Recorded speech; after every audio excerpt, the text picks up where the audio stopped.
morning, everyone. I'm giving you all your 2-minute warning. If you're a reporter in the room, could you please direct your questions into the microphones on either side? And if you are a reporter on the phone, please dial 1 to ask a question. Thank you.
Good morning, everyone. Thank you for joining us.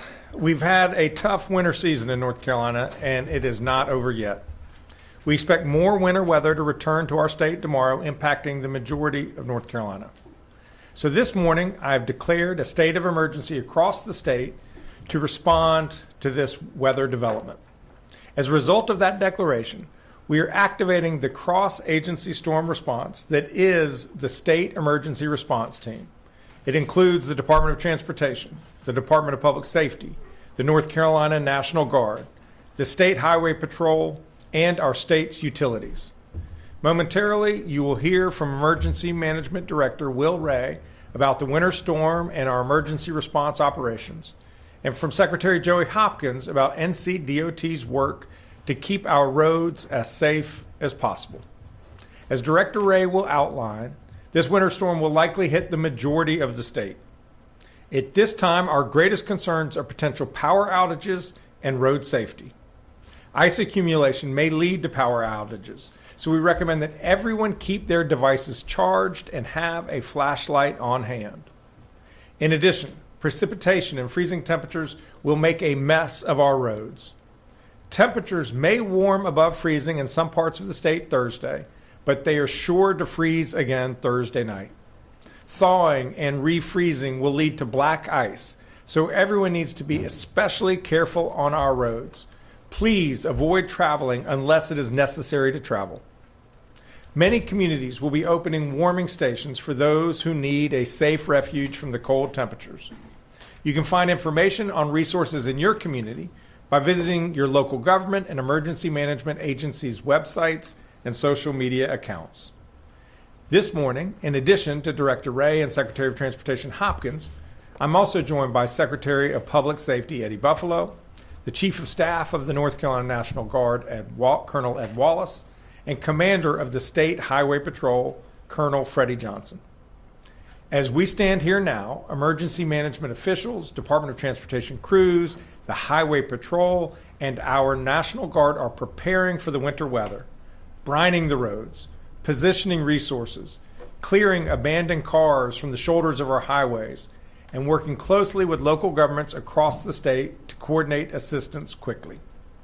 Erica Kugler and Jackie Mativier are our Spanish language interpreters, and our American Sign Language interpreters are Karen Magoon and Nicole Fox. I'll now invite forward Emergency Management Director Will Ray to provide more updates. Director Ray. Thank you, Governor, and good morning, everyone. Winter weather once again will impact our state tomorrow and into Thursday with a variety of winter precipitation types. The greatest snowfall totals of 2 to 6 inches and locally up to 9 inches of accumulation are forecast along our northern portions of the central and eastern parts of North Carolina. Accumulations of 2 to 4 inches are also expected across the northern mountains and in higher elevations in western North Carolina.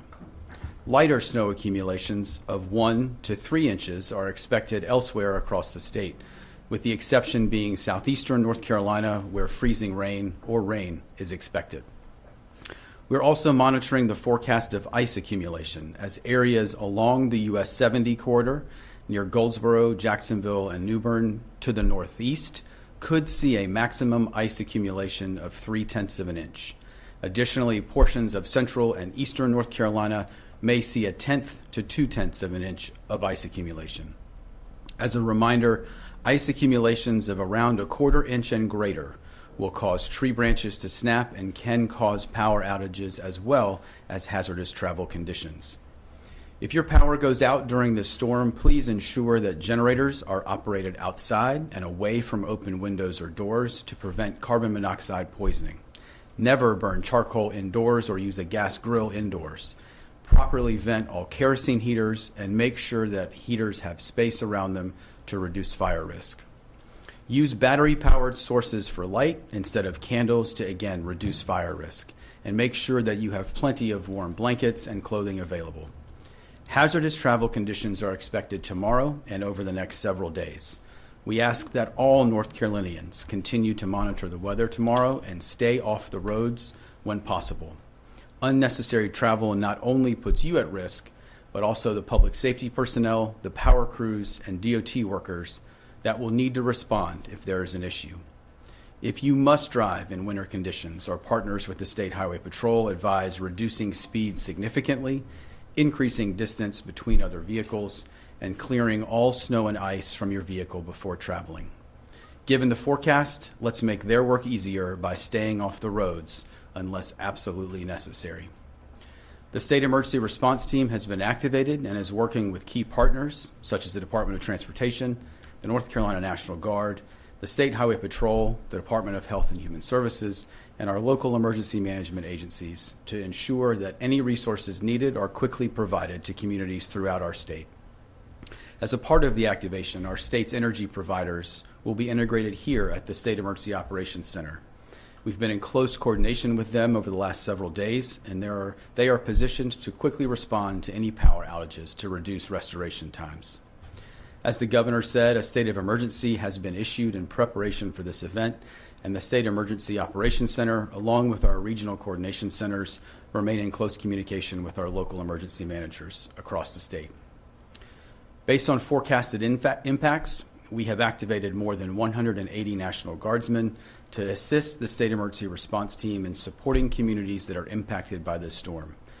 National Guard assets are pre-positioned in Kinston, Elizabethtown, Edenton, Greensboro, Lewisburg, Rockingham, Surrey County, Raleigh, and Charlotte to quickly respond to the needs in those areas. Their primary mission is to support local public safety agencies and emergency services, as well as the Department of Transportation. Remember to utilize 911 only for emergencies. If you need general information regarding the storm, please visit www.readync.gov, where you can find information on power outages, roadway conditions through drivenc.gov, and general preparedness information to make sure that you and your family are safe during this winter storm. Remember to enable emergency alerts on your mobile device and make sure it is fully charged to ensure you receive life-saving notifications from local authorities or the National Weather Service. Outside of the winter storm, North Carolina Emergency Management has deployed 4 state search and rescue teams to provide swiftwater rescue assistance to Kentucky as a result of the ongoing flooding there. Our hearts go out to those impacted by the ongoing flooding, and it is an honor for us to help our neighbor states in their time of need, just as they did for North Carolina during Helene, when 39 states responded in our time of need. I want to thank and acknowledge the dedication of team members from Asheville Fire, Charlotte Fire, Winston-Salem Fire, and New Hanover County Fire that are in Kentucky, assisting local first responders. Finally, for those in western North Carolina continuing to recover from the devastation of Tropical Storm Helene, as a reminder, if you need resources, assistance with housing, or help navigating the recovery process, please call the North Carolina Disaster Case Management Program at 1-844-746-2326 or visit ncdps.gov/Helene. The North Carolina Disaster Case Management Program was established to guide survivors through the recovery process, to assist with making a recovery plan to fit individual needs, and to find resources to assist each survivor. As a reminder, you do not have to apply for FEMA assistance to receive assistance through the state program.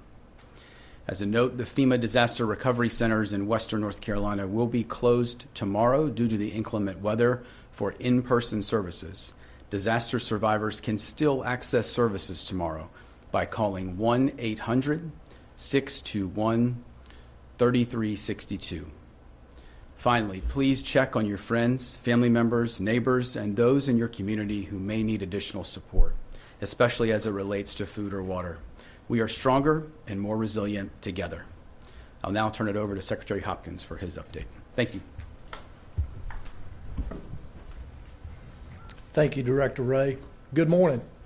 As another winter storm approaches central North Carolina this week, please know that our crews and contractors have been working hard to prepare North Carolina roads for the pending snow and ice. We have more than 1,300 employees and contractors that are conducting pre-storm preparations. As of this morning, we have used 1 million gallons of brine to pre-treat hundreds of miles of highways across the state. We also have nearly 500 trucks with plows and spreaders and 240 motor graders ready to remove snow and ice.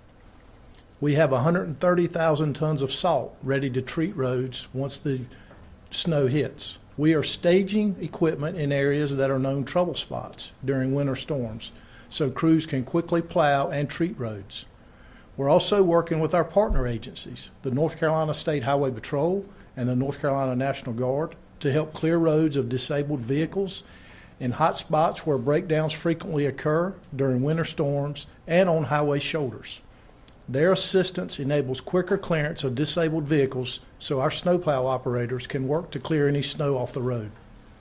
Once the storm hits, our crews are prepared to work day and night in shifts to plow and treat snow and ice until all the state-maintained roads are cleared. Our first priorities will be the interstates and other major highways, then other U.S. and NC routes, and then secondary roads. Please know that we will respond and clear roads as quickly as possible. Unless it is absolutely necessary, avoid traveling during and after the storm. This allows our crews time to clear roads safely. We ask that everyone be patient and stay off the roads. As conditions improve, please check drivenc.gov for the latest travel information. Thank you, and I'm going to turn it back over to Governor Stein. Thank you, Director Ray, Secretary Hopkins, for those updates. During winter weather, just like any severe weather situation in our state, the number one priority of the state of North Carolina is keeping our people safe. So we recommend that you take the following actions to navigate this winter weather event. Make sure you have everything you need in advance of the winter storm.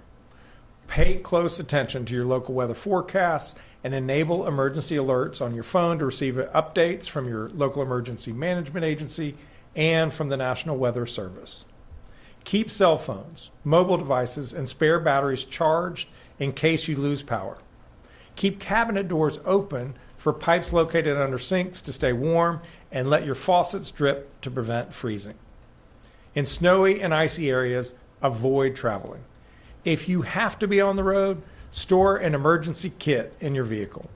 And don't forget to check on your loved ones and anyone you know who might be vulnerable, especially the elderly. Thank you. I'll now open the floor to questions here in the room and go to the mics on the sides if you have any questions, and you can direct them to any of the folks here. We'll start on this side. Hi, good morning. Thank you. Dina with CBS 17. Are there any special preparations happening in Western North Carolina specifically for people who are still out of their homes? Rick. So thanks for that question. I think the focus on the recovery efforts, particularly around housing, are continuing. And as a reminder, we have a number of options that are available for disaster survivors, for transitional sheltering, or for housing assistance. And so would ask that if there are specific needs, if there are survivors that have those specific needs in the impacted communities, that they do call that disaster case management line to help navigate that. As we've looked at over the last couple of days at the run-up to this event and potential impact, I think obviously the more significant weather impact seems to be trending towards the central and eastern part of the state. And so much of the snow and weather that is forecasted in the west is within what we would say local capability and capacity. And so a number of those communities are doing targeted outreach to those individuals that they know of in their jurisdictions that have additional needs. And we stand ready to support some of those specifically as they reach out. Thank you. Thanks. Governor Terry from Sanford TV.live and WWGP. What advice? Two questions for you. What advice will you give for the senior citizen? And my second question is, what advice will you give for our wonderful farmers and our pet lovers? As it relates to senior citizens or folks who aren't moving around very much, we don't want people moving around. Make sure that you have enough supplies, non-perishable food and water in case you lose water or power to your house. You don't want to have to be opening and closing your refrigerator. So make sure you have the right supplies on the front end, plenty of blankets to stay warm, have points of contact for people who can check in on you if necessary. And for pet owners, understand that when it's freezing temperatures out there, please keep your pets indoors. Thank you very much. Hi, Governor. Laura Leslie, WRAL. We've been hearing over the past few months that response to Hurricane Helene has really stretched our state resources in terms of emergency management as well as DOT. Is there sufficient money in those budgets to handle this third response to this third storm this season? Yeah, so there's no question that the state is prepared to respond to the issues of the moment, but I'll pass it on to Secretary Hopkins first and then Director Ray. Yes, thank you for that question. From a transportation standpoint, yes, our budget is strong enough to handle this storm. We will continue responding to the Helene Recovery 2. Work will be ongoing even through this week as the storm hits. And as was the governor announced last week, we do plan to open I-40 to 2 lanes of traffic, 1 lane in each direction by March 1st. Right now, we do not expect this storm to impact that. But we'll keep monitoring and keep recovering as we move forward. Thanks for the question, Laura. And I think what I would say is we continue to have a significant focus on Western North Carolina and those communities and our recovery. And through the capabilities that we have, through the State Emergency Response Team, through the partners you see here, and through the ones that are coming today and into tomorrow and the rest of the week, there's significant capacity to respond here in North Carolina. I think over the years, one of the benefits that we've had and that I don't take for granted is through both the governor's office and the General Assembly, we have a fund that is authorized to support initial response costs. And that's obviously something from a Helene standpoint that we're working through reimbursement on with FEMA, but from a financial standpoint, to be able to tap into those resources while we continue to focus on recovery, we can also balance some of the ongoing response needs as well. One other I'll question. just add my own comment to that, Laura, which is that we have funds sufficient to do the response to this storm that is about to hit. Where we need more funds is the long-term recovery for Western North Carolina. And as you know, I submitted a budget request for immediate needs of about $1 billion. The House is considering legislation, which I understand they'll take up next week now, of about $500 million. I thank them for their willingness to start spending some real money to help us get the work going, but we're going to need more work, more help along the way. So there's going to no question that between the federal and state governments, we need substantial resources to help Western North Carolina recover. Obviously, just to follow up, the legislature has canceled its voting sessions for this week. I mean, is it frustrating at all that it's taking, the storm is actually causing it to take longer to get money on the ground for Helene? My frustration is not with the legislature. My frustration is with the weather. Yes. I mean, I want the legislators to be safe. We're advising people not to travel unnecessarily. We understand they'll come back and take it up next week, and is unfortunately a part of life here in North Carolina this winter. Now, at this point, we'll see if there are any questions on the phone. If you're on the phone, please press 1 to ask a question. The first question is from Elaine Pickering with Blue Ridge Public Radio. Please ahead with your question.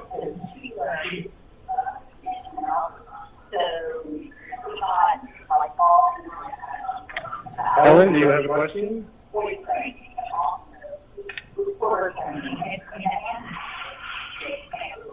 We'll take the next question. Okay, moving to the next question is Chris Peterson with WXII-TV. Chris, please go ahead with your question. Good morning, Governor. My question is about schools. School systems in Western North Carolina and in my area, Winston-Salem, Greensboro, and High Point, have already missed a considerable number of days because of previous winter weather. And remote learning days have been a challenge as well with the 5-day limit. So I was curious, since now there's been a state of emergency declared, would these days that are probably going to be missed this week count against schools? Would they be forced to make these days up, or are you going to waive them? We will look into that question. One element in the budget request that I have made of the General Assembly that they have not indicated a willingness to fund at this point is paying for summer instructional time. There are school systems out west that have missed more than 15 school days already. It's imperative that students not miss out on the opportunity to learn.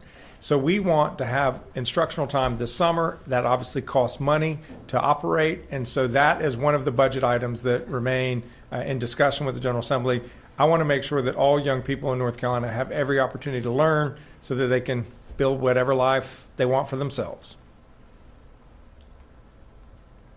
The next question is from Simone Jasper with the NNO. Please go ahead with your question.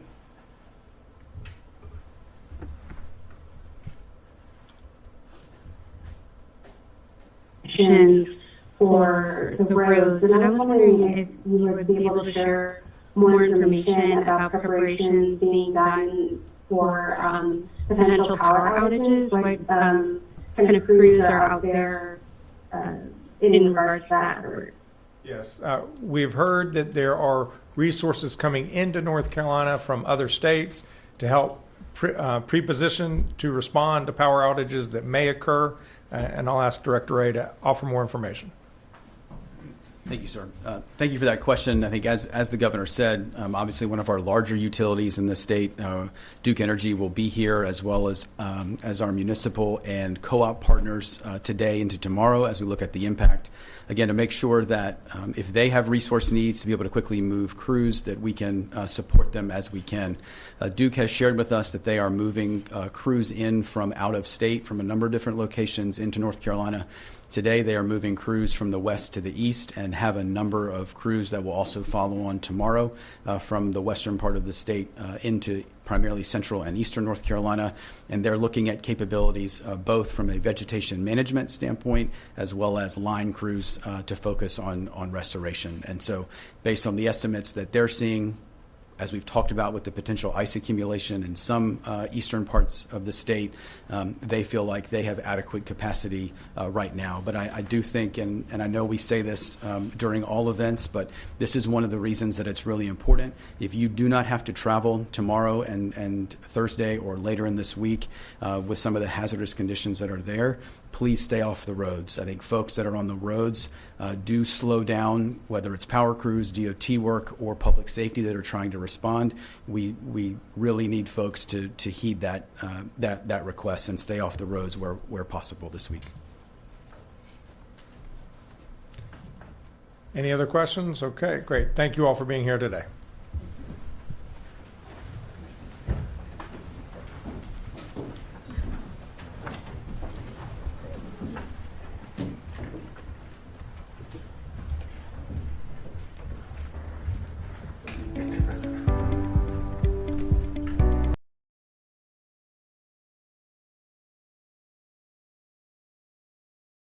Or public safety that are trying to respond. We really need folks to heed that request and stay off the roads where possible this week. Any other questions? Okay, great. Thank you all for being here today.